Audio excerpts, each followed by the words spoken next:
저는 오늘 교회 창립 기념 감사주의를 맞이해서 우리 교회가 어떤 교회가 되면 좋을까 생각을 해봤습니다. 그때 성령님께서 제게 주신 감동이 오늘 본문 말씀인 잠언 25장 13절입니다. 아까 읽었지만 한 번 더 이 말씀을 또 같이 읽어보겠습니다. 충성된 사자는 그를 보낸 이에게 마치 추수하는 날에 얼음 냉수 같아서 능히 그 주인의 마음을 시원하게 하느니라. 여기서 사자는 일꾼을 말합니다. 심부름꾼을 의미하는 말입니다. 아시는 것처럼 이스라엘 땅은 사막 기후라 1년 내내 무덥습니다. 게다가 이스라엘 땅은 추수하는 시기에는 더 덥다고 그래요. 그렇게 더운데 더 더운 그 무더운 날에 열심히 추수하다가 잠깐 쉬는 시간에 마시는 얼음 냉수는 정말 기가 막히게 속이 뻥 뚫어지게 만들어 줄 겁니다. 오늘 본문은 충성된 일꾼은 그를 보낸 이에게, 그를 보낸 주인에게 마치 추수날에 얼음 냉수같이 그 주인의 마음을 시원케 해준다, 이렇게 말하고 있습니다. 사랑하는 대연성결교회 성도 여러분, 저는 우리 교회가 우리 아버지 하나님과 우리 주 예수 그리스도께 그러한 교회가 될 수 있기를 축복합니다. 제가 종종 말씀드립니다. 우리 교회가 그런 큰 대형 교회는 아니지만 마치 다윗의 손에 들려있는 그 야무진 물맷돌처럼 이 시대의 골리앗과 맞서 싸우며 그 골리앗을 쓰러뜨림으로써 우리 주 예수님의 마음을 시원케 해드리는 그러한 교회 되길 주님의 이름으로 축복합니다. 그런 교회가 되려면 교회는 제가 볼 때는 분위기가 참 중요한 것 같아요. 우리 교회를 가끔 방문하시는 다른 교회 목사님들이나 성도님들이 하시는 이야기가 교회가 활력이 있다, 살아있는 것이 막 느껴진다, 생기가 있다, 이런 분위기에 대한 말씀을 하세요. 여러분, 교회는 예수님의 생명이 있는 살아있는 유기체와 같습니다. 그래서 이 생명력이 왕성하게 여건만 만들어주면, 화분에 좋은 조성만 해주면 화분이 무럭무럭 자라듯이 이 교회는 부흥 성장할 수 있습니다. 그런데 갑자기 분위기 깨는 일이 생겨버리면 병이 들고 휘청대고 그 많은 영혼들을 떨어뜨리는 일들이 생길 수도 있지요. 그래서 여러분, 교회는 예수님이 첫 번 기적을 가나의 잔치에서 물을 포도주로 만드는 기적을 만든 잔치집에서 첫 번 사역을 시작한 것처럼 교회는 늘 북적북적 잔치집 같아야 할 줄로 믿습니다. 그 잔치집 분위기를 깨는데 몇 명이 필요할까요? 예, 많은 사람 필요 없어요. 한 명이면 잔치집 분위기 엎어버리는데 충분하잖아요. 여러분, 혹시라도 나도 모르는 사이에 사단에게 이용당해서 잔치집 분위기 깨는 일에 내가 이용당하지 않기를 조심하시기를 바랍니다.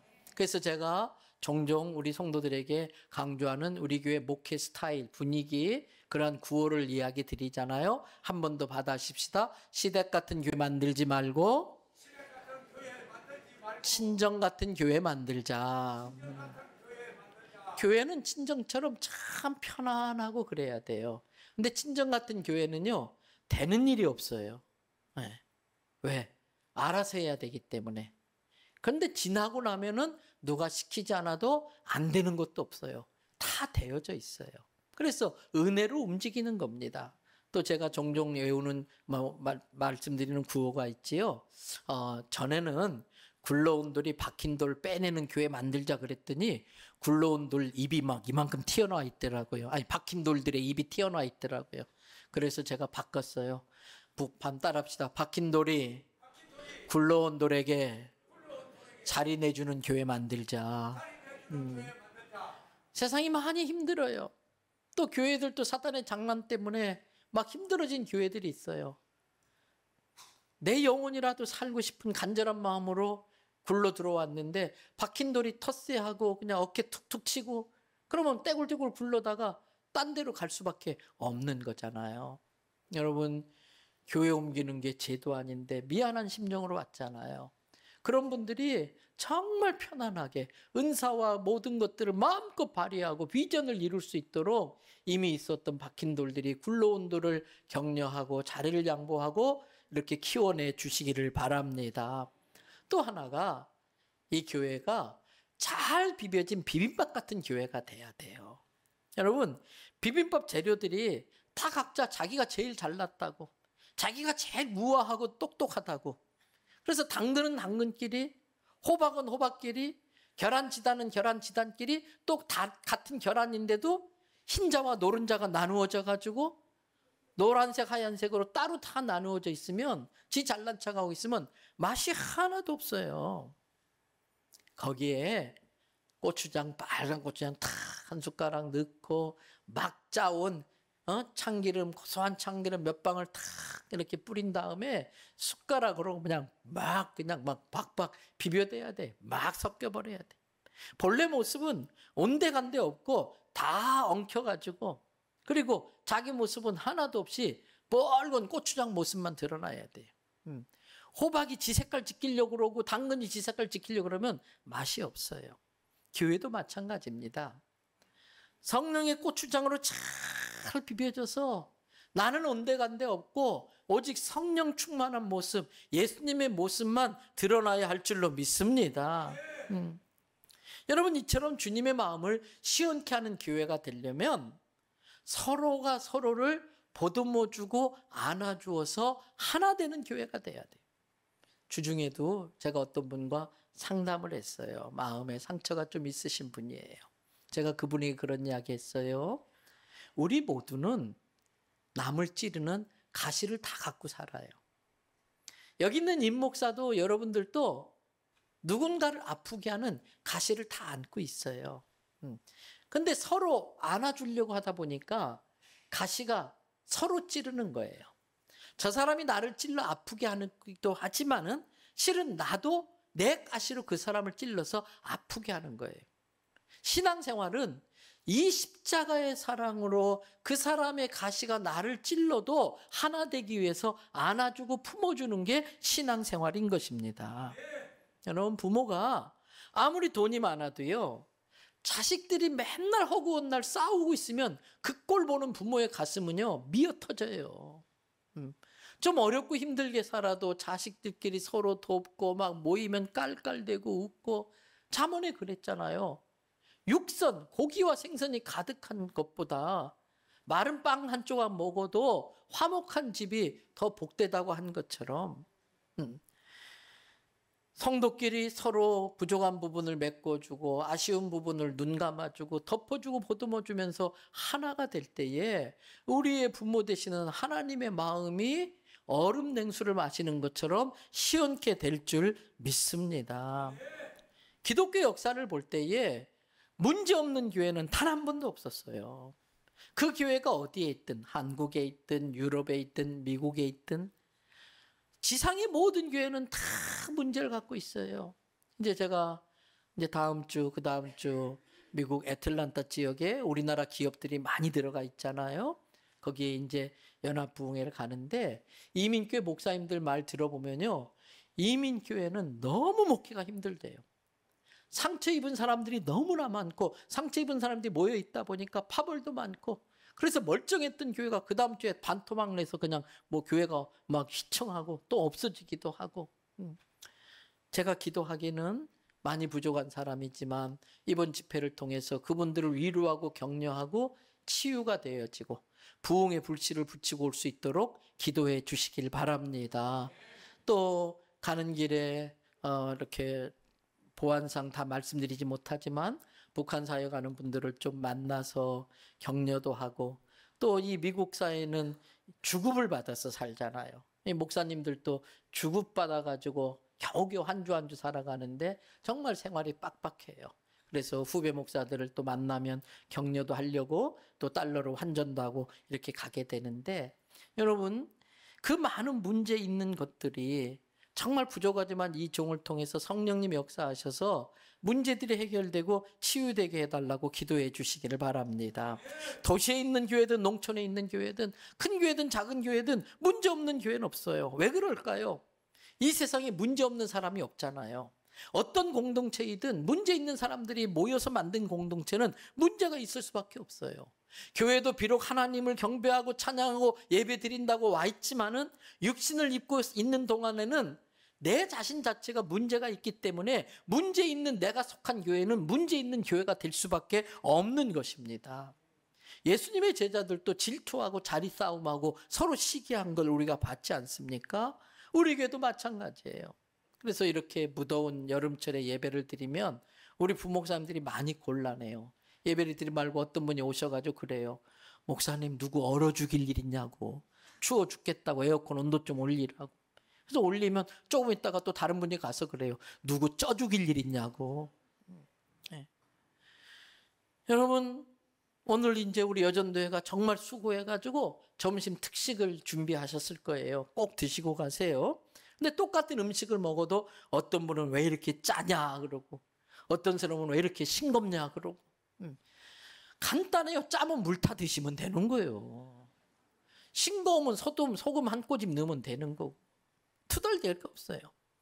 같은 일을 놓고도 어떤 사람은 왜 이렇게 더디냐고 느려 터졌냐고 그러지요. 또 어떤 사람은 같은 일을 놓고도 뭐 급한 일 있냐고 왜 이렇게 서두르냐고 그래요.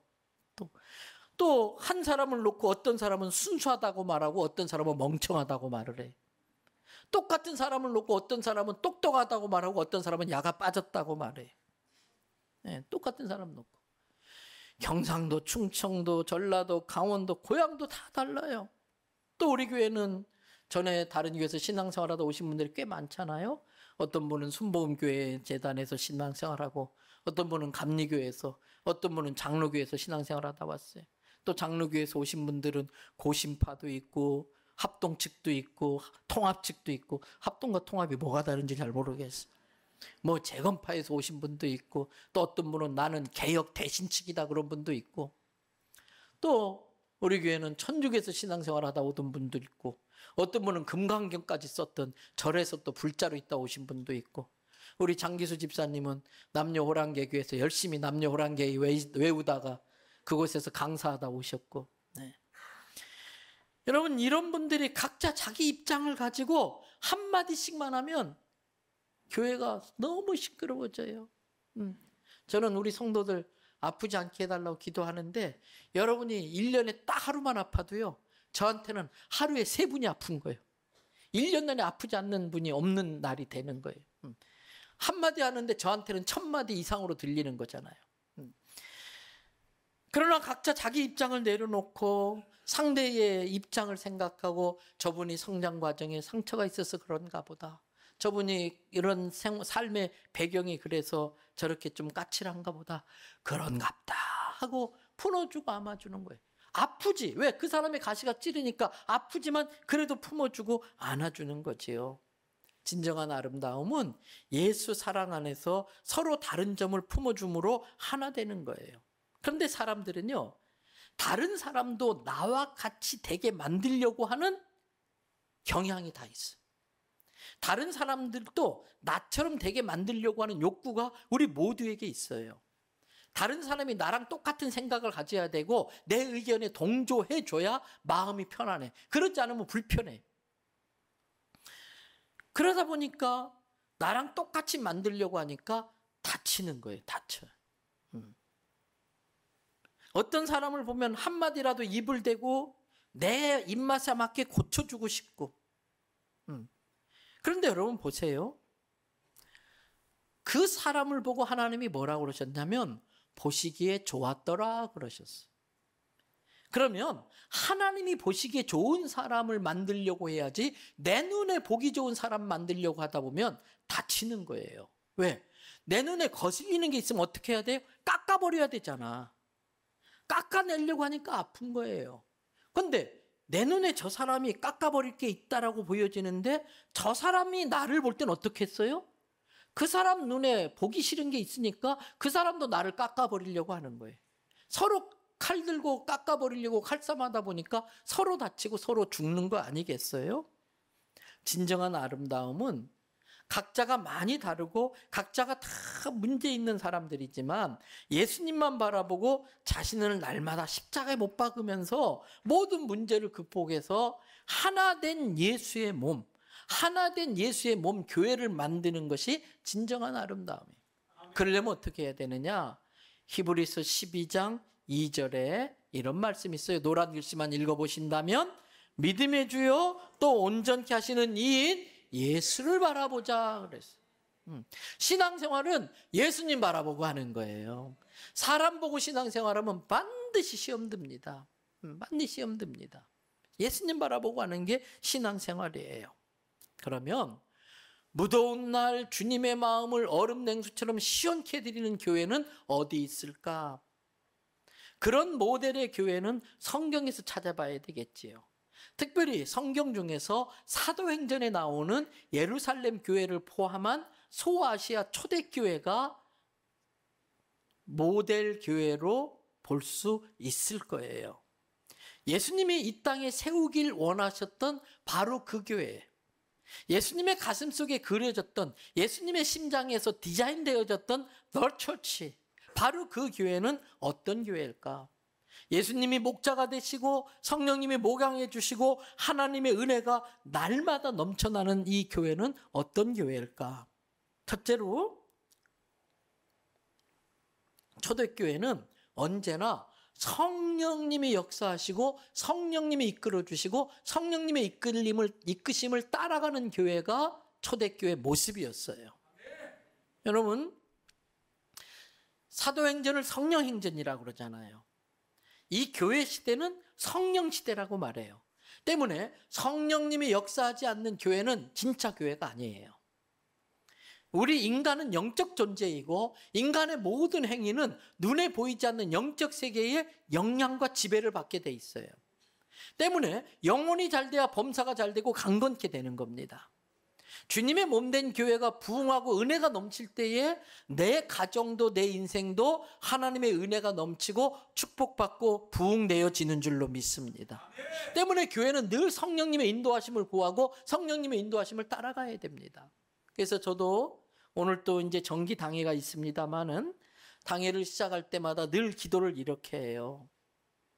성령님, 이 자리에 성령님을 모십니다. 성령님이 제가 아니라 성령님이 당회의 의장이 되셔서 우리를 지도하시고 우리를 인도해 주시옵소서. 하나님의 뜻이 어디에 있는지 분별하게 하시고 하나님의 뜻과 성령의 인도하심에 순종하며 따라갈 수 있도록 우리에게 믿음을 주시고 그러한 능력을 주시옵소서라고 그 기도를 하고 당회를 시작을 합니다. 저는 성경에 나타난 모든 성령의 역사와 성령의 역사하심으로 나타나는 모든 현상을 교회가 다 수용해야 한다고 믿습니다. 반대로 지금까지 늘 해오던 것이라도 역사와 전통이라 할지라도 그게 성경과 맞지 않으면 노라고 거절할 수 있어야 된다고 생각합니다. 성령님이 가라고 하면 가고 오라고 하면 오는 게 교회이고 성도인 것입니다. 그래서 주님의 마음을 시원케 하는 얼음 냉수 같은 교회가 되려면 물론 계획도 세워야 됩니다. 기도하면서 딱 준비하고 계획도 세워야 됩니다. 그러나 종종 성령의 감동이 순간순간마다 있으면 그것을 분별해가지고 기도하던 중에 성령의 감동이라는 믿음이 생기면 그대로 무조건 따르고 순종해야 하나님의 은혜가 그 교회에 임하는 것입니다. 저는 그런 점에서 우리 교회가 성령의 역사에 열려있는 교회, 성령의 인도하심에 순종하는 교회와 당회가 되기를 축복합니다. 성령님의 역사는 많은 경우에 기회로 찾아옵니다. 기회는 잡으면 내 것입니다. 놓치면 나와 아무런 상관이 없는 겁니다. 기회가 왔을 때 잡는 순발력과 역동성, 다이나믹이 있는 교회가 부흥하는 거예요. 예를 들면 지난주 우리 교회가 킹 오브 킹스라는 영화를 봤어요. 적지 않은 재정을 걷다가 넣어야 되지요. 돈이 많이 들어가지요. 어른들은 만화 영화라 좀 밋밋할 수 있지만 교회 학교 아이들 반응을 보니까 너무 좋아요. 또 우리 교회에서 처음 신앙생활한 어르신들은 아직도 예수님에 대해서 잘 모르는데 그 어려운 성경책을 영화 한 편으로 쫙 정리하고 깨달아진다면 우리 아이들이 인생을 살아가면서 그 영화 한 편은 오뚜기의 무거운 추처럼 넘어질 때마다 일어나게 하도록 예수님에 대해서 정확히 알려주는 것인 줄로 믿습니다.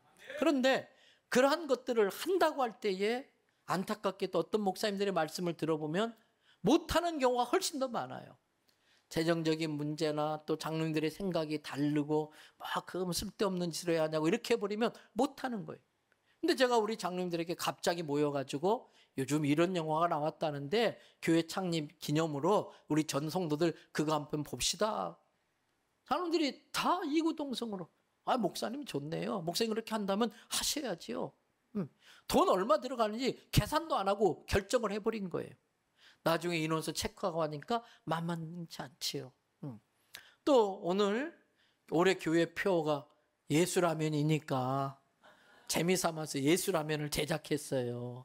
근데 가면서 하나씩 갖고 가셔야 되는데 그것도 적은 돈이 아니지요. 그래도 하겠다 그러면은 합시다.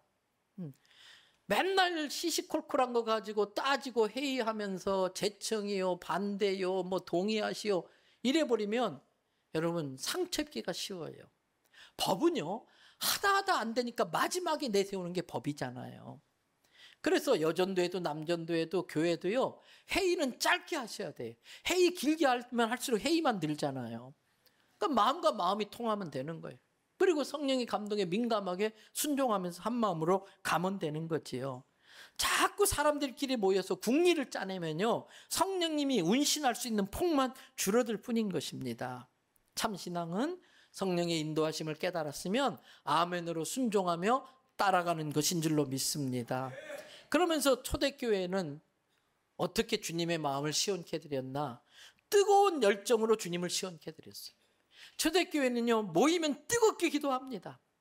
열정적으로 찬양하고요. 흩어지면 목숨 걸고 전도했습니다. 그러니까 하루에 3,000명씩 예루살렘 교회의 새가족들이 등록을 했잖아요. 교회는 누가 뭐라고 그래도 뜨거워야 돼요. 여긴 성당이 아니에요. 요즘은 카톨릭도 개신교회를 배워가지고 막 성령 사역하고 카톨릭도 방언하고 왜? 그렇게 해야 부흥하니까 따라오잖아요. 이처럼 교회는 성령이 불이 있는데 어떻게 뜨겁지 않을 수가 있겠어요. 영혼 구원에 대한 열정을 가지고 복음을 전하는 일에 가슴이 뜨겁게 타올라야 할 줄로 믿습니다. 이제 이 무더위가 곧 시들 거예요. 그러면 요일마다 각각의 특색 있는 전도팀들이 어떤 성도들을 중심으로 막 생겨나야 돼. 목사님 우리는 이런 전도팀 이런 방식으로 이런 전도팀을 만들어서 섬길 겁니다. 막 생겨나야 돼요.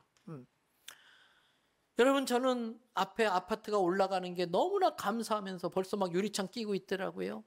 그러면서도 마음에 참 두려움이 있어요. 하나님께서 우리 교회에 맡겨주신 영혼의 가두리 양식장이잖아요.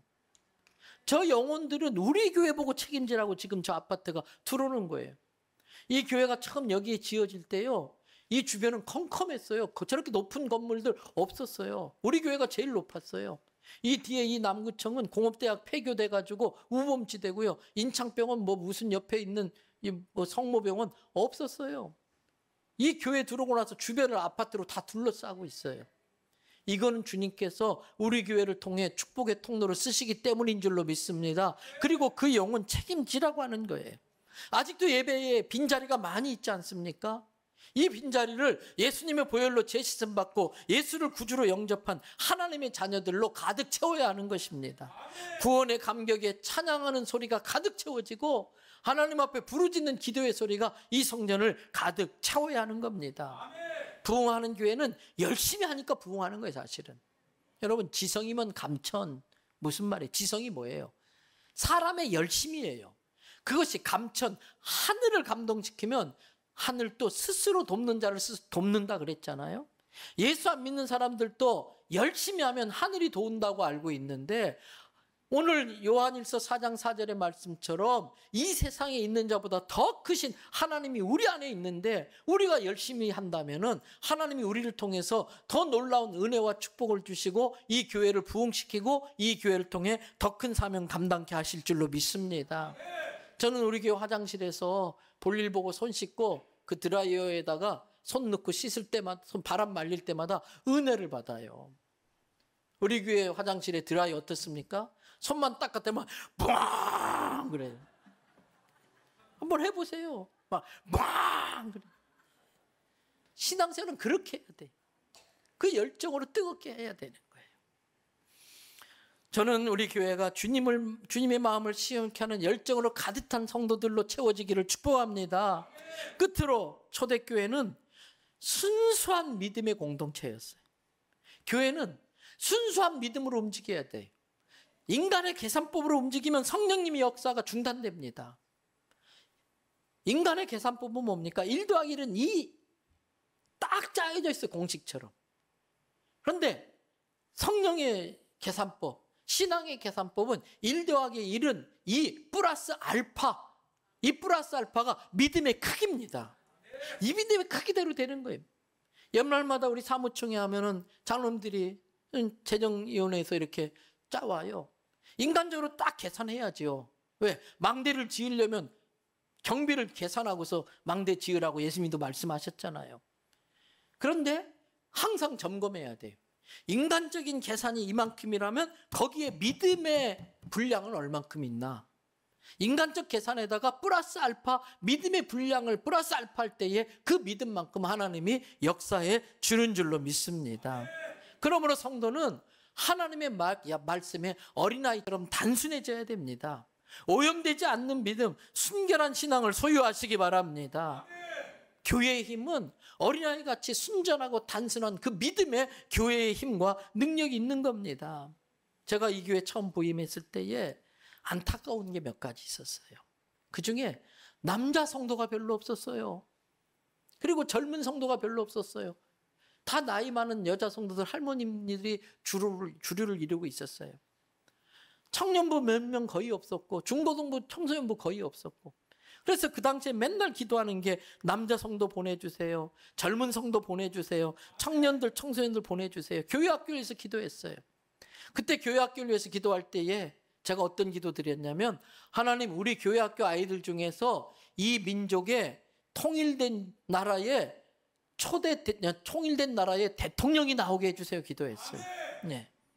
우리 장기수 집사님의 자손들의 그런 인물이 나오기를 축복합니다. 왜? 이분만 아멘을 제일 크게 했으니까. 아멘 했잖아요. 믿는다고. 하나님 앞에 기도했어요. 하나님, 무디 목사님이나 빌레그레암 목사님 같은 훌륭한 전도자, 목회자 나오게 해달라고. 5대양 6대주 자가용 비행기를 타고 날아다니는 큰 기업가가 나오게 해달라고 기도했어요. 네. 20년 지났는데 어느새 우리 자녀들이 뭐 저 중남미 볼리비아로 저 아프리카 우간다에 그 우물을 파주고, 또 우리 교회 집사님 자녀 중에 한 명은 지금 베트남 공장에 이제 공장장으로 지난달에 부임을 하고, 오늘 주보 봅니다만 우리 권사님 자녀가 장영실 과학상을 탔어요. 네. 여러분, 기도한 것들이 지금 이루어지고 있는 걸 보셔야 돼요. 여러분, 어떤 분들이 제가 이렇게 기도하면은 허황된 기도한다라고 생각했던 분이 있을지도 모르겠어요. 근데 만일 제가 아까 보여줬던 그 59평 땅에 지어진 35평 교회에 부임해가지고 제가 만약에 앞으로 우리 교회는 10년 안에 지하철이 다니는 저 대로변에 지하 2층, 지상 8층으로 큰 빌딩 교회가 될 겁니다. 실제로 그렇게 말한 건 아니었어요. 그때만 해도 이건 상상도 못했으니까. 만약에 제가 그렇게 됩니다 선포했다면 사람들이 목사니까 저렇게 하겠지, 믿는 사람이 없었을 거예요. 근데 우리는 이렇게 구체적으로 기도하지도 못하고, 하나님, 정말 부산 복음화, 민족 복음화, 열방 복음화 사명 감당할 수 있는 교회로 부흥시켜 주세요. 기도만 했는데도 이렇게 하나님께서 놀라운 일들을 이루시지 않습니까? 순수한 믿음 안에서는 불가능이 없는 것입니다. 그 믿음으로 기도하는 기도에 돈 들지 않습니다. 예수님이 말씀하셨잖아요. 예수님, 할 수만 있다면 우리 아들 좀 고쳐주세요. 그랬더니 예수님이 책망하셨어요. 야, 할 수 있거든요. 무슨 말이냐. 믿는 자에게 능치 못함이 없느니라 그랬어요. 또 내게 능력 주시는 자 안에서 내가 모든 걸 할 수 있다. 우리가 빌립보서 4장 13절 예우고 있잖아요. 그러면 그 예언 말씀이 내 믿음이 되게 해달라고 기도하셔야지요. 어린아이처럼 그대로 믿어야 되는 것입니다. 여러분, 이 순수한 믿음으로 우리가 이루고 싶은 꿈이 있어요. 늘 제가 3가지 꿈을 말씀드렸잖아요. 첫 번째는요, 내가 있는 곳에 하나님의 나라가 세워지고 확장되어져 가는 거예요. 내가 있는 가정, 내가 일하고 있는 일터, 이럴 때 예수님은 어떻게 하셨을까 생각하며 말씀에 순종할 때에 내가 있는 곳에서 하나님의 통치, 하나님의 다스림이 이루어지면 그곳이 하나님 나라가 되는 거예요. 그 하나님의 나라를 점점 확장해 가는 게 우리의 꿈이 돼야 돼요. 두 번째 꿈이 뭡니까? 부산 복음화, 민족 복음화, 열방 세계 복음화예요. 그래서 우리 교회가 아주 작은 교회일 때부터 부산 성지화를 위해서 같이 재정을 쓰고 또 성도들이 가서 기도하고 땅 밟기 기도를 하고, 그래서 시작된 게 해운대 성령 대집회잖아요. 그 집회를 시작할 때에 우리 교회가 한 지분을 갖고 헌신했기 때문에 그런 일이 있었고, 또 그 대가로 하나님이 이 교회를 부흥시켜 주셨잖아요. 이 교회 짓고서 금요일마다 CCC 모임이 있고 또 화요일마다 선교단체 모임이 있을 때에 전기세, 수도세 엄청 나갔지만 그거 다 섬겼어요.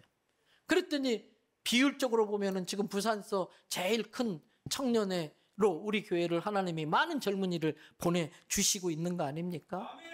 이 부산 복음화, 민족 복음화, 세계 복음화의 꿈이 우리를 통해 이루어질 수 있기를 바랍니다. 세 번째 꿈이 뭡니까? 교계와 영계, 나라와 민족의 지도자들을 길러내는 게 우리의 꿈이에요. 많은 분들이 다음 세대가 복음화, 전도가 어렵다 말을 해요. 실제로 모 장로교에서 총회 보고서 냈는데 그 교단에 한국의 제일 큰 교단 중에 하나예요. 교회에, 그 교단에 속한 교회의 절반이 교회 학교가 없어요. 그 정도로 지금 심각해요. 우리 교회가 교사들의 헌신과 수고로 교육시설이 부족할 정도로 교회 학교가 부흥되는 건 저절로 되는 게 아니에요. 이게 쉬운 일이 아니에요. 지금 이런 분위기에서 이렇게 부흥하는 거. 그건 뭐예요?